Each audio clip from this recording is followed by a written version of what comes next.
தமிழக போலீஸ் துறையில் புதிய பதவிகளை உருவாக்கும் வகையில் இளைஞர் காவல் படைக்கு 10,000 பேரை தேர்வு செய்வதற்கான எழுத்துத் தேர்வு நடந்தது.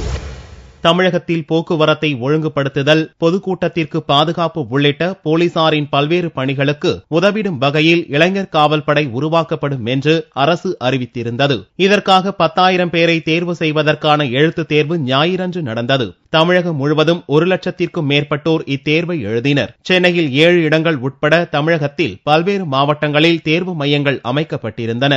சென்னையில் கூடுதல் ஆணையர் தலைமையிலும் அதேபோன்று தமிழகத்தின் பிற மாவட்டங்களில் ஒவ்வொரு எஸ்பிக்கள் தலைமையில் தனிப்படை அமைக்கப்பட்டும் தீவிர கண்காணிப்பில் தேர்வுகள் நடந்தன. காவல்துறைக்கு, இளைஞர் படைக்கு, காவலர்களுக்கு சப்போர்ட்டா இருக்கிறதுக்காக தேர்வு செஞ்சிருக்காங்க. அதுக்காக நாங்க எக்ஸாம் எழுதிருக்கோம். எக்ஸாம் நல்லா இருந்துச்சு. சமச்சீர் பாடம் சொன்னாங்க. அது இப்பதான் முறையா எக்ஸாம் வச்சிருக்காங்க சமச்சீர்ல. அது நல்லா இருக்கு. கொஸ்டின் பேப்பர் பரவாயில்ல. எல்லாரும் பாஸ் பண்றோம்னு நினைக்கிறேன். இத்தேர்வில் தேர்ச்சி பெறுபவர்களுக்கு உடல் தகுதி தேர்வும் நடத்தப்படுகிறது. வெற்றி பெறுபவர்களுக்கு அவர்களது சொந்த ஊரிலேயே பணியிடமும் உருவாக்கி தரப்படுகிறது.